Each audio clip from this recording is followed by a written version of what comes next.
Hello बच्चों, इस video में हम पढ़ेंगे क्लास 9th ज्योग्राफी का चैप्टर फर्स्ट भारत आकार और स्थिति। भारत के भौगोलिक आकार और स्थिति के बारे में हम इस चैप्टर में जानेंगे।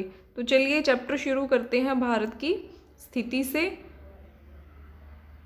भारत एक विशाल देश है, बहुत बड़ा देश है भारत, और ये पृथ्वी पर कहाँ स्थित है? उत्तरी गोलार्ध में स्थित है।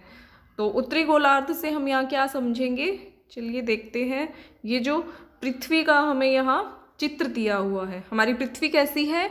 गोल है, लेकिन ध्रुवों पर से कैसी है? इस प्रकार से चपटी है, यानी कि पिचकी हुई है। तो भारत जो है उत्तरी गोलार्ध में हमें इसमें बताया है। तो उत्तरी गोलार्ध हम कैसे इस पे पहचानेंगे? पूरी पृथ्वी को अगर हम इस तरीके से दो भागों में बांटते तो ये जो ऊपर वाला भाग होगा इसे हम क्या कहेंगे? उत्तरी गोलार्ध। ठीक है, हमारे सामने कौन सी दिशा होती है? उत्तर दिशा, और उसके अपोजिट में होती है दक्षिण। ठीक है, तो ये दूसरा भाग क्या कहलाएगा? दक्षिणी गोलार्ध, यानी कि गोले का आधा। गोलार्ध गोले का आधा। तो पूरी पृथ्वी एक गोला है और इसका जो ऊपरी भाग है, ठीक है, उसको हम कहेंगे उत्तरी गोलार्ध। तो ये जो येलो कलर में इंडिया में दिखाई दे रहा है वो कहाँ है? उत्तरी गोलार्ध में है। ठीक है, और भी बहुत सी हम इसमें इंटरेस्टिंग चीज़ें जानेंगे। तो अब इसमें नेक्स्ट सेंटेंस दिया हुआ है कि इसका मुख्य भाग 8 डिग्री 4 मिनट उत्तर से 37 डिग्री 6 मिनट उत्तर अक्षांश तक। अब यहाँ नया वर्ड हमारे लिए क्या आया है? अक्षांश। ठीक है, तो हम देखेंगे अक्षांश क्या है। अक्षांश को अंग्रेजी में क्या कहते हैं? लैटिट्यूड भी कहते हैं। अब इस पिक्चर में हमें कुछ रेखाएं दिखाई दे रही हैं। ठीक है, जैसे ये इस तरीके से लाइनें बनी हुई हैं, इनको क्या कहते हैं? लैटिट्यूड कहते हैं। ठीक है, तो इनसे हमें क्या पता लगता है कि भारत की पृथ्वी पर एक्चुअल एग्जैक्ट लोकेशन क्या है? हमें बताया है कि भारत उत्तरी गोलार्ध में है। उत्तरी गोलार्ध में 8 डिग्री 4 मिनट, 8 डिग्री 4 मिनट से भारत शुरू होता है। तो इस तरीके से हमने अक्षांशों में जब पृथ्वी को बांटा है, 0 से लेकर 90 डिग्री अक्षांश तक पृथ्वी को हमने बांटा हुआ है। ये बिल्कुल जो मध्य में रेखा है वो कितने पर है? 0 डिग्री पर। ठीक है, और इसके बाद ये 15 डिग्री अक्षांश रेखा, 30 डिग्री, 45, 60, 75 और ध्रुवों पर होता है 90 डिग्री।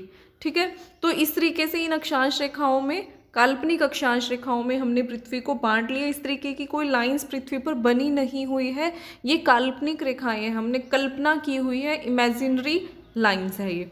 ठीक है, तो अब 8 डिग्री 4 मिनट कहाँ होगा? 15 और 0 के बीच में। यहाँ ये येलो कलर का इंडिया शुरू हो रहा है 8 डिग्री 4 मिनट से 37 डिग्री 6 मिनट तक। 37 डिग्री 6 मिनट कहाँ आएगा? 30 के ऊपर 45 के नीचे, यहाँ ये। ठीक है, तो ये हो गया भारत का अक्षांशीय विस्तार।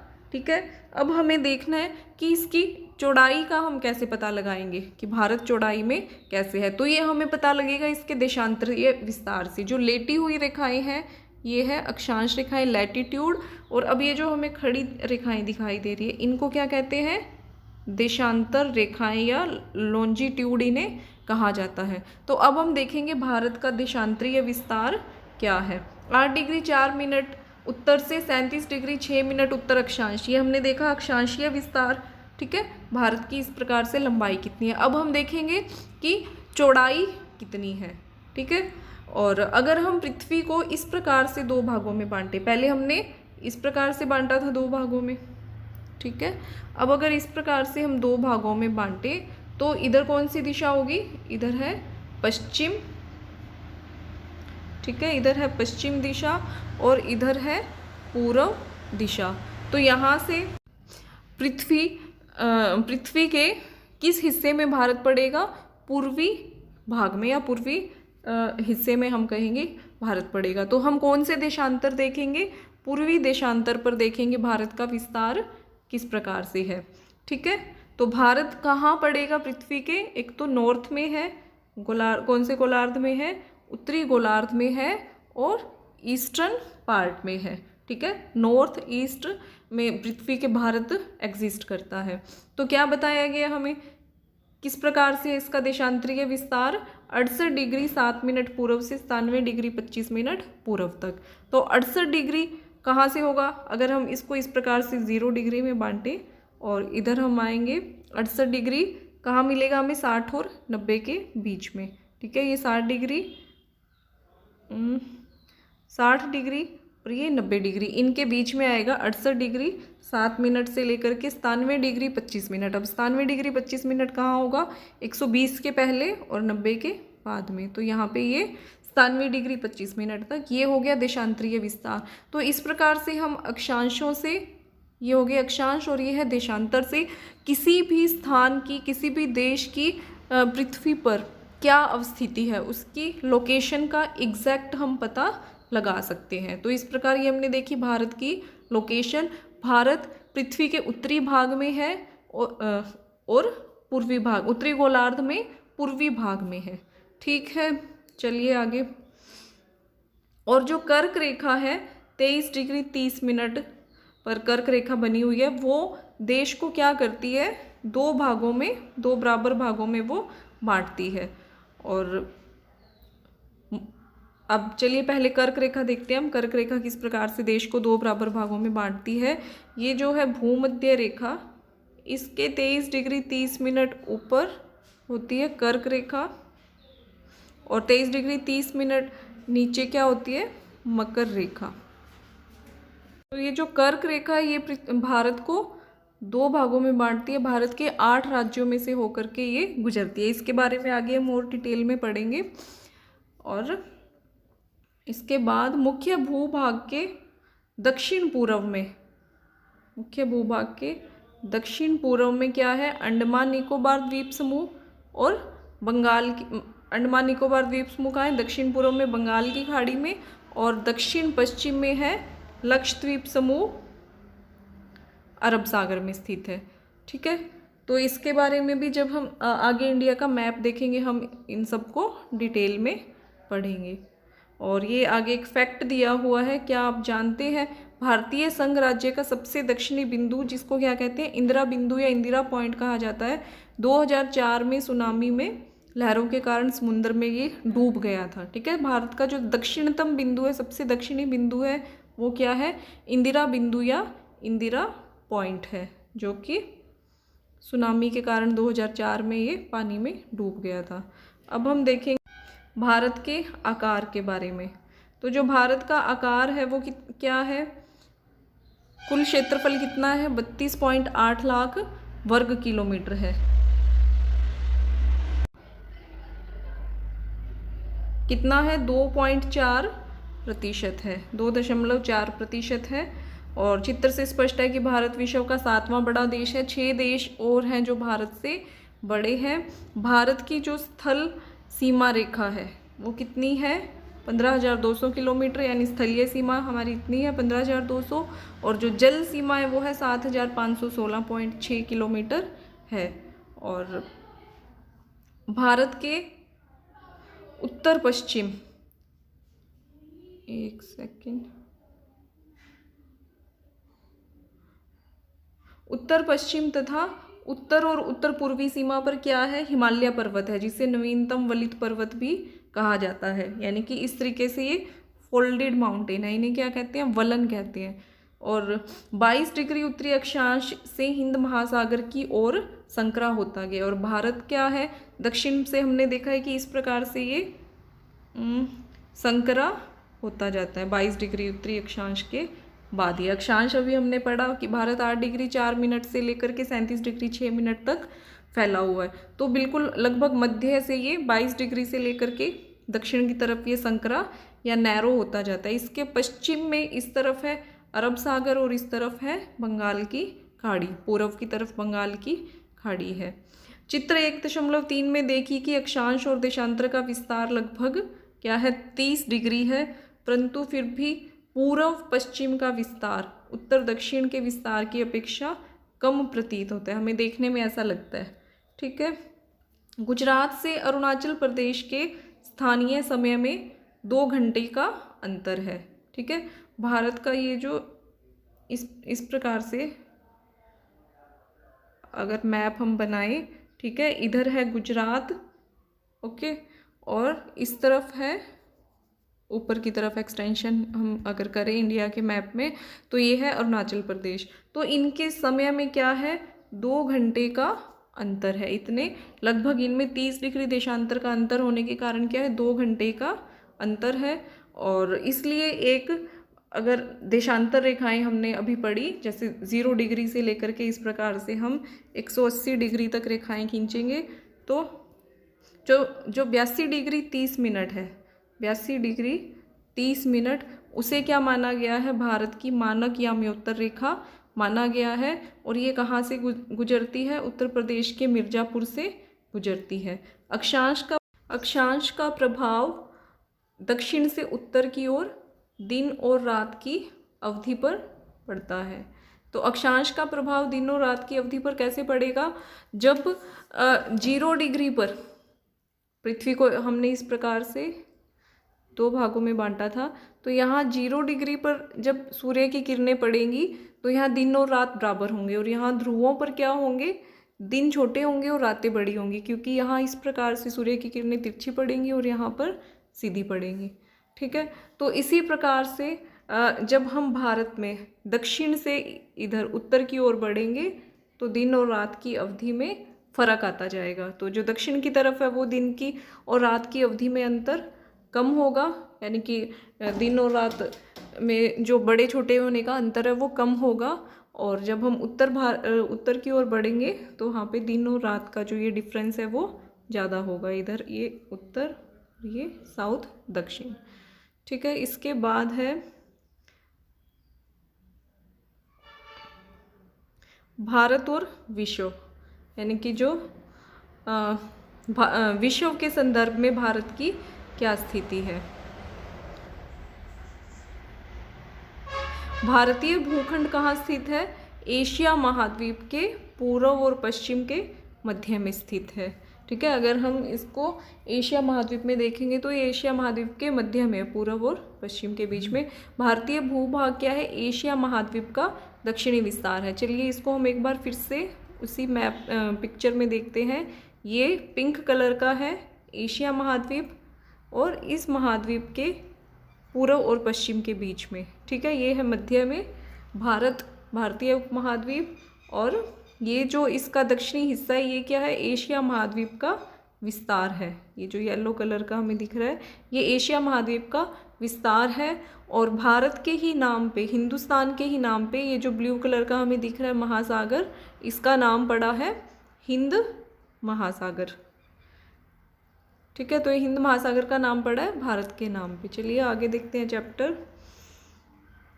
तो हिंद महासागर जो कि पश्चिम में यूरोपीय देशों और पूर्वी एशियाई देशों को मिलाता है। किन किन को मिलाता है, ये यूरोपीय देशों को और पूर्वी एशियाई देशों को मिलाता है।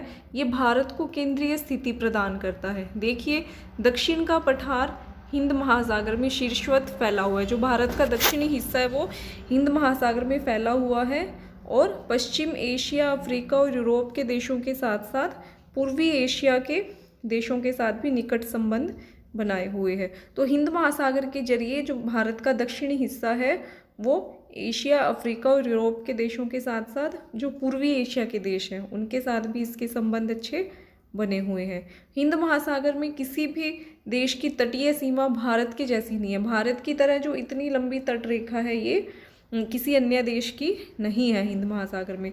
और भारत की इस महत्वपूर्ण स्थिति के कारण ही इस महासागर का नाम हिंद महासागर रखा गया है। चलिए एक बार फिर से हम मैप पे देखते हैं कि किस प्रकार से भारत इन अन्य देशों से हिंद महासागर के जरिए जुड़ा हुआ है। तो ये है भारत हिंद महासागर में। ठीक है, तो यहाँ से ये है हमारी समुद्री रेखा।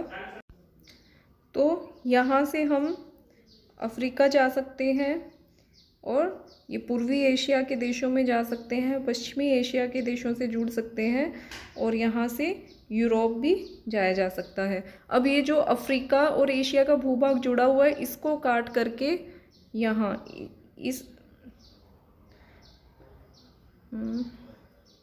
इसको काट करके यहाँ क्या बनाया हुआ है, स्वेज नहर यहाँ बनाई गई है।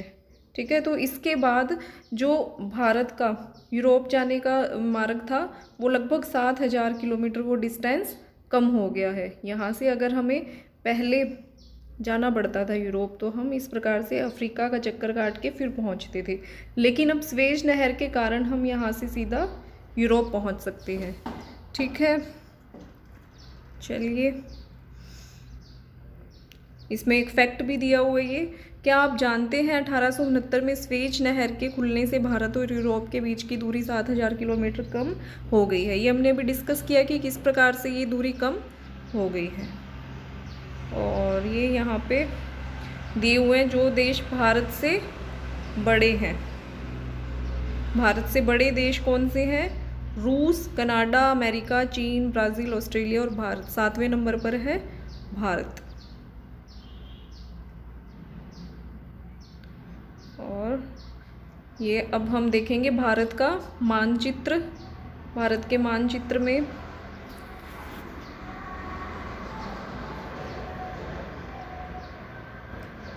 भारत की जो भौगोलिक स्थिति है उसको इस प्रकार से दर्शाया गया है। ये हमने पढ़ा था कि भारत उत्तरी अक्षांश में 8 डिग्री 4 मिनट से लेकर के अक्षांशीय विस्तार 8 डिग्री 4 मिनट से 37 डिग्री 6 मिनट तक है, और देशांतरीय विस्तार 68 डिग्री 7 मिनट से 97 डिग्री 25 मिनट तक ये फैला हुआ है। और ये भारत का पश्चिम से पूर्व की ओर विस्तार है 2933 किलोमीटर, उत्तर से दक्षिण की ओर है 3214 किलोमीटर। और भारत का जो पूर्वी हिस्सा है वहाँ है बंगाल की खाड़ी, जो पूर्व की तरफ बंगाल की खाड़ी, और बंगाल की खाड़ी में भारत का ही है ये हिस्सा अंडमान निकोबार द्वीप समूह। और भारत के पश्चिम में क्या है? अरब सागर, और अरब सागर में है ये लक्षद्वीप समूह। ये छोटे छोटे द्वीप हैं समुद्र के अंदर, ये ज़मीन के टुकड़े हैं। ठीक है, जो क्षेत्र चारों तरफ से जल से घिरा हो उसे क्या कहा जाता है? द्वीप। तो ये भारत के मुख्य द्वीप समूह है। इस मैप में हम और क्लियरली देख सकते हैं, क्योंकि इसमें देशों के नाम भी दिए हुए हैं। तो भारत किस प्रकार से किन किन देशों से हिंद महासागर के जरिए जुड़ा हुआ है। यहाँ डॉटेड लाइन में हमें ये समुद्री मार्ग दर्शाया हुआ है। तो यहाँ से मुंबई से अगर हमें जाना हो यूरोप, तो हम ये लाल सागर से होकर स्वेज नहर से होकर यूरोप पहुँच सकते हैं। ये टर्की और यूरोप के देश आ जाएंगे इसके बाद। और यहाँ से सीधा अफ्रीका भी आ सकते हैं। और ये जो पूर्वी यूरोप के देश पूर्वी एशिया के देश हैं, इनके साथ भी हम यहाँ से समुद्री मार्ग के जरिए आ सकते हैं। ठीक है, और साथ ही जो भारत का भी पश्चिमी और पूर्वी हिस्सा है वो हिंद महासागर के जरिए जल मार्ग के द्वारा जुड़ा हुआ है। तो हिंद महासागर के कारण ये भारत की हम कह सकते हैं कि महत्वपूर्ण स्थिति बनी हुई है। व्यापारिक दृष्टि से भी हिंद महासागर के कारण भारत केंद्र में है इन देशों के, यूरोप, अफ्रीका और स्वयं पूर्वी एशिया। तो इनका भारत केंद्र बना हुआ है। भारत की जैसी स्थिति किसी अन्य देश की नहीं है हिंद महासागर में। इतनी लंबी जो तटरेखा है वो किसी अन्य देश की नहीं है। और भारत का विश्व के देशों के साथ संपर्क युगों पुराना है, परंतु जो पुराना जो संबंध था, परंतु यह संबंध क्या था? समुद्री जल मार्गों की अपेक्षा भूभागों से होकर था। पुराने समय में हम जल मार्गों की अपेक्षा कैसे जुड़े हुए थे? भूभागों से। और जो उत्तरी पर्वत के दर्रे थे वहाँ से जो प्राचीन काल में काफ़ी यात्री थे वो भारत में आए, और उस समय समुद्री मार्गों का बहुत ज़्यादा हमें ज्ञान भी नहीं था। और इन मार्गों से प्राचीन समय से विचारों और वस्तुओं का आदान प्रदान होता रहा है। जो उत्तरी भारत के दर्रे थे वहाँ से विचारों और वस्तुओं का आदान प्रदान होता रहा है। भारत का पश्चिम, मध्य और पूर्वी एशिया तथा दक्षिण एशिया के पड़ोसी देशों के साथ भी अद्भुत संपर्क रहा है। इसी प्रकार उपनिषदों के विचार, रामायण, पंचतंत्र की कहानियाँ, भारतीय अंक और दशमलव प्रणाली आदि संसार के विभिन्न भागों तक पहुँच सके। यानी कि हमारे पड़ोसी देशों के साथ अच्छे संपर्क थे, उनके जरिए हमने ये ज्ञान विश्व के अन्य भागों तक पहुँचाया। और भारत से ये मसाले, मलमल आदि के कपड़े तथा व्यापार के अन्य सामान भारत से विभिन्न देशों को ले जाए जाते थे। और इसके विपरीत यूनानी स्थापत्य कला, जो यूनानी आर्किटेक्चर थी, और पश्चिमी एशिया की वास्तुकला के प्रतीक मीनारों तथा गुंबदों का प्रभाव हमारे देश के विभिन्न भागों में देखा गया। यानी कि भारत की जो कला थी वो तो बाहर गई ही गई, विदेशों से भी भारत में ये चीज़ें आई। ठीक है, जो यूनानी स्थापत्य कला है और जो पश्चिमी एशिया की स्थापत्य कला है वो भी हमें भारत में देखने को मिलती है। अब अगला टॉपिक है हमारा भारत के पड़ोसी देश। तो भारत का दक्षिण एशिया में एक महत्वपूर्ण स्थान है। भारत में वर्तमान में 28 राज्य और 8 केंद्र शासित क्षेत्र हैं। और जो भारत की भूमि की सीमाएं हैं, भारत की जो सीमा रेखा है वो किन देशों के साथ लगती है? उत्तर पश्चिम में पाकिस्तान के साथ, यानी कि उत्तर में और पश्चिम में हमारे कौन सा देश है? पाकिस्तान, और अफ़गानिस्तान का भी थोड़ा सा हिस्सा है। 106 किलोमीटर अफ़गानिस्तान के साथ हमारी बाउंड्री शेयर होती है। भारत के उत्तर में क्या है? चीन और नेपाल, और भूटान भी उत्तर में ही है भारत के। पूर्व में म्यांमार और बांग्लादेश के साथ हम सीमा साझा करते हैं। इनको चलिए मैप पे भी देखेंगे कि किस प्रकार से भारत के जो पड़ोसी देश हैं उनके साथ भारत की सीमाएं। ये देखो उत्तर पश्चिम में ये है पश्चिम और उत्तर क्या है यहाँ?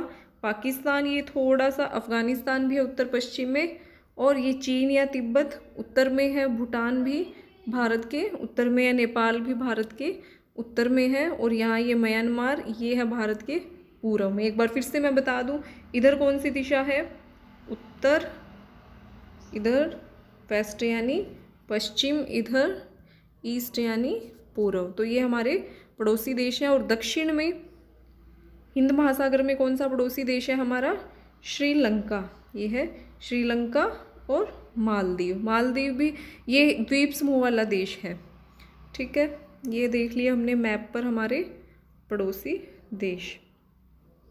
और ये फिर से वही दक्षिण में समुंदर पार हमारे 2 पड़ोसी देश हैं, श्रीलंका और मालदीव। भारत और श्रीलंका के बीच में छोटा समुद्री रास्ता पाक जल संधि और मन्नार की खाड़ी है। मालदीव लक्षद्वीप समूह के दक्षिण में स्थित है। अपने पड़ोसी देशों के साथ भारत के जो भौगोलिक और ऐतिहासिक संबंध है वो बहुत अच्छे रहे हैं। और अपनी एटलस में एशिया के मानचित्र में देखा कि भारत कैसे अलग दिखाई देता है। ठीक है, तो यहाँ कंप्लीट होता है हमारा चैप्टर। और ये एक एक्स्ट्रा जानकारी हमें दी हुई है। क्या आप जानते हैं स्कूल भुवन क्या है? एक पोर्टल है। स्कूल भुवन पोर्टल क्या करता है? जो देश के प्राकृतिक संसाधनों, पर्यावरण और सतत विकास में उनकी भूमिका के बारे में छात्रों के बीच जागरूकता लाने के लिए मानचित्र आधारित शिक्षा प्रदान करता है। स्कूल भुवन एक पोर्टल है जो देश के प्राकृतिक संसाधनों के बारे में बच्चों को मैप बेस्ड नॉलेज देता है, मैप बेस्ड एजुकेशन देता है। और ये NCERT पाठ्यक्रम के आधार पर ये भुवन क्या है? इसरो की एक पहल है। और इस पर हम माध्यमिक स्तर से संबंधित भारत के विभिन्न मानचित्रों को देख सकते हैं। ये इसका लिंक दिया हुआ है भुवन पोर्टल का। तो इस चैप्टर को अब हम कंप्लीट रीड कर चुके हैं। क्वेश्चन आंसर्स हम पढ़ेंगे अगली वीडियो में। आज के लिए इस वीडियो में इतना ही। धन्यवाद।